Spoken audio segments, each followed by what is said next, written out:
7 गलतियां बताई है कंगाल होने की। ये गलती अगर आपने भी करी है तो जिंदगी में कितना भी पुण्य करोगे उसका फल नहीं है। आज की कथा को लिखकर रखना, शायद तुम्हारी जिंदगी सवर जाए। लिंग पुराण में 7 गलतियां बताई है व्यक्ति को बर्बाद होने की।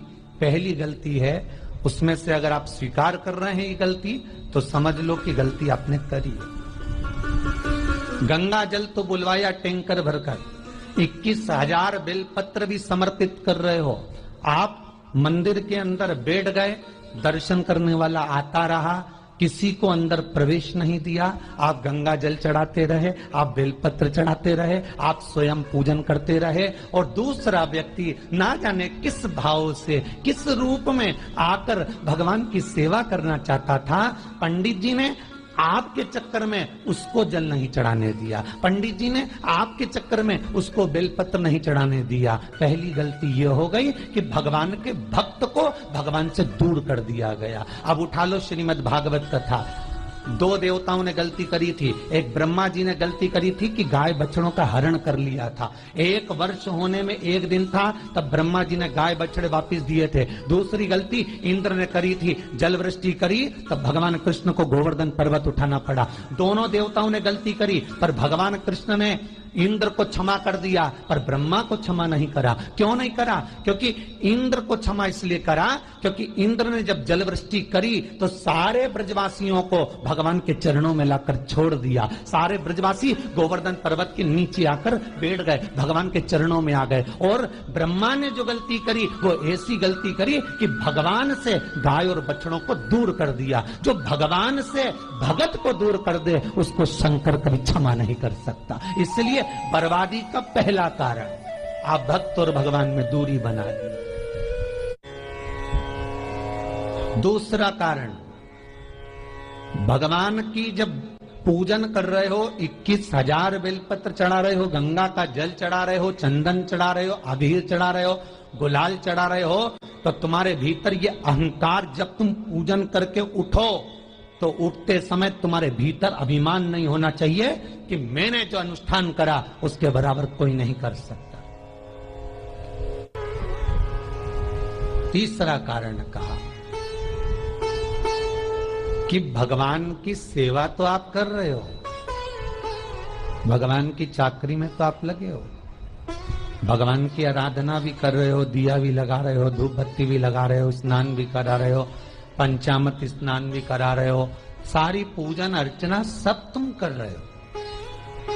पर हो सकता है इस पूजन अर्चना में आप केवल 3 घंटा पूजन करते हो और बाकी के समय किसी न किसी की जीवात्मा को दुख पहुंचा रहे हो। एक कथा में एक बात कही थी कि भले मंदिर में दिया मत लगाओ, भले मंदिर में जाकर धूप बत्ती मत जलाओ, भले मंदिर में जाकर भोग मत लगाओ, भले मंदिर में जाकर जल मत चढ़ाओ, कुछ मत करो, भले भगवान को नए कपड़े मत पहनाओ, भले तुम्हारी मर्जी पड़े भगवान को भोग मत लगाओ, पर शास्त्र कहता है कुछ मत करो पर एक काम जरूर करना कि किसी के चेहरे पर प्रसन्नता ला देना तो मंदिर में दिया जलाने के बराबर होगा। किसी के चेहरे पर चमक ला देना, प्रसन्नता ला देना तो अगरबत्ती लगाने के बराबर होगा। किसी गरीबड़े के, किसी दुखी के चेहरे पर अगर तुमने प्रसन्नता ला दी तो वो भगवान को कपड़े पहनाने के बराबर होगा। मालूम पड़े तुम मंदिर में पूरी सब्जी बांटो, मंदिर में भोजन कराओ, मंदिर में सारा पकवान चढ़ाओ और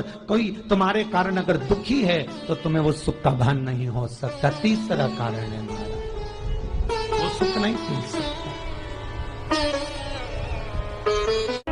चौथा कारण है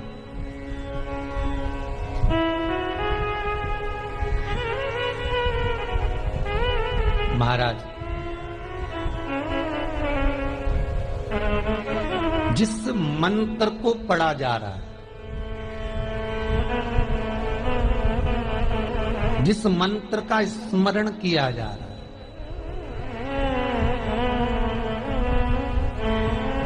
जिस भगवान की माला को हम जप रहे हैं, हम पाठ कर रहे हैं, उसमें त्रुटि उठा लीजिए। दुर्गा सप्तशती, दुर्गा सप्तशती का हिंदी अनुवाद में थोड़ा सा दृष्टांत दिया है, आपको मालूम होगा।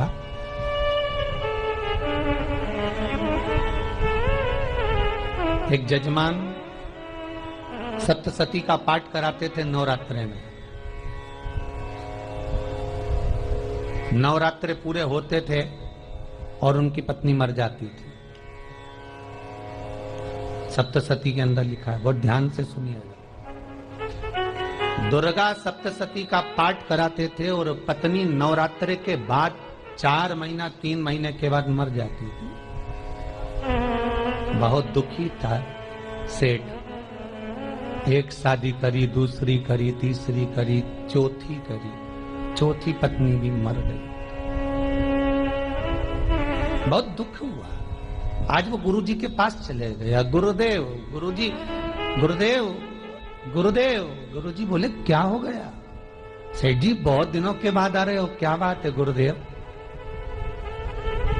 मेरे को एक बात समझ में नहीं आती कि मैं नवरात्रि में सप्तसती का पाठ कराता हूँ, देवी जी का यज्ञ करवाता हूँ, माता रानी को चूनर पहनाता हूँ, उनको सुंदर बिछुड़ी, पायल, चुनरी सब पहनाता हूँ, कन्याओं का भोजन करवाता हूँ, भंडारा करवाता हूँ, जवारे बोता हूँ, अखंड ज्योत लगाता हूँ, पर नवरात्रि जैसी पूरी होती है उसके 2 महीने 3 महीने बाद मेरी पत्नी क्यों मर जाती है? 4 पत्नियां मेरी मर चुकी हैं, 5वीं मैंने शादी करी है। गुरुदेव आप कृपा करिएगा, कुछ तो बता दीजिए, कुछ करुणा कर दीजिए। गुरुजी बोले जब तू सब कुछ अच्छा कर रहा है, जोत भी जला रहा है, कन्या भोज भी करा रहा है, चुनरी भी चढ़ा रहा है, भंडारा भी कर रहा है, जोत भी लगा रहा है, जवारे भी बो रहा है, माता रानी की सेवा भी कर रहा है, अखंड रात्रि व्रत कर रहा है, सब कुछ तूने करा, यज्ञ भी करा, फिर तेरी पत्नी क्यों मर सकती है? ऐसा हो ही नहीं सकता। नहीं गुरुदेव मेरी 5वीं शादी है गुरुदेव, अब की बार आप कृपा करिए। गुरुजी ने कहा तेरे पंडित जी को अनुष्ठान पर बुला, मैं कमरे में बैठकर सुनूंगा सप्तसती का पाठ, तब मैं ध्यान करूंगा। गुरुजी अंदर के कमरे में जाकर बैठ गए, ब्राह्मण पाठ करना प्रारंभ करा और ब्राह्मण ने पाठ करना प्रारंभ करा। उसमें एक शब्द आ गया, भारयन्तु भक्षन्तु, भारयन्तु भक्षन्तु। उसमें बोलना था भय, पीड़ा को, हे जगत जननी तू भक्षण कर जा, और ब्राह्मण बोलता था भारयन्तु भक्षन्तु, मेरी पत्नी को, मेरी भार्या को तू भक्षण कर दे। पंडित जी जैसे ही बोले गुरुजी बाहर निकल कर आ गए। पंडित जी को रोका, रुकिए गुरुदेव, आप हर साल अनुष्ठान कर रहे हो जजमान के यहाँ और बोल देते भारयन्तु भक्षन्तु, हे देवी तू मेरी पत्नी को खा जा, तो माँ हर बार उस पत्नी को निगल जाती है। निवेदन शब्द सुधार लीजिए, शब्द ठीक है। चौथा कारण है कि आप जो पाठ कर रहे हो, आप जो पूजन कर रहे हो, आप जो अनुष्ठान कर रहे हो, उसमें कुछ ना कुछ गलती जरूर हो रही है। ये चौथा कारण है।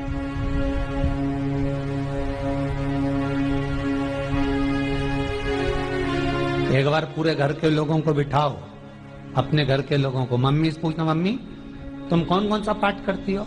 एक बार मम्मी से पूछना। फिर एक बार पापा से पूछना, पापा आप कौन कौन सा पाठ करते हैं सुबह? फिर बहू से पूछना, भाभी आप कौन कौन सा पाठ करती हो? फिर छोटी दुल्हन से पूछना, छोटी दुल्हन तुम कौन कौन सा पाठ करती हो? भैया आप कौन कौन सा पाठ करते हो? आप कौन कौन सा पाठ करते हो? पूछना। 1 बॉल 4 रन चाहिए। आप कौन कौन सा पाठ करते हो? पूछना। जब घर के अंदर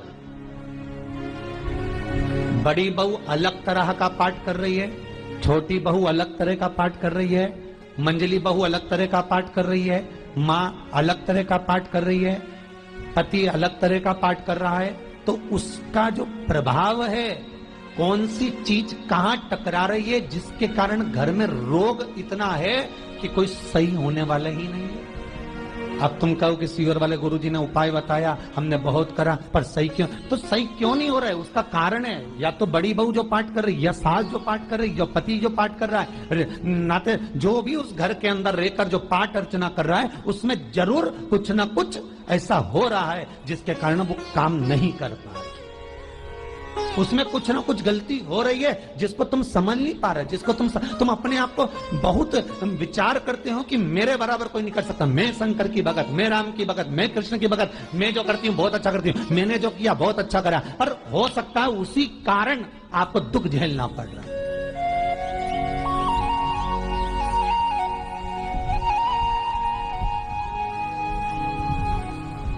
उसी के कारण।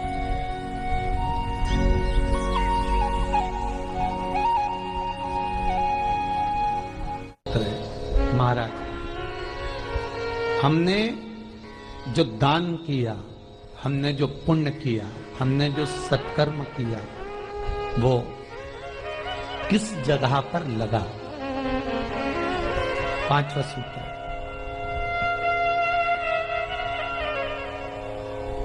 जो आप दान कर रहे हो,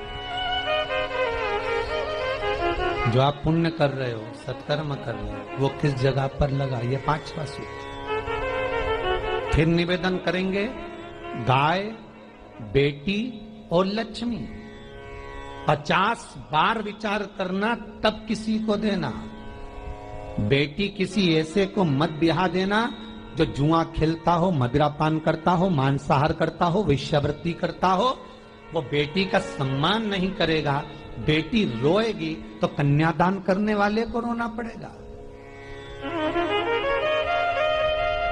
दूसरे नंबर पर गौ माता, गाय ऐसे ब्राह्मण को दान मत देना कि ब्राह्मण के घर में खुद रहने की जगह नहीं और गाय को ले जाकर तुमने दे दिया और उस ब्राह्मण ने जब तक दूध दिया बांध कर रखा, एक तगाड़ी बाल्टी साड़ी के चक्कर में ले लिया, सोने के सींग के चक्कर में ले लिया और बाद में वही गाय कसाई के हाथ में बिक गई और कसाई ने काटा तो बद्दुआ तुमको लगी।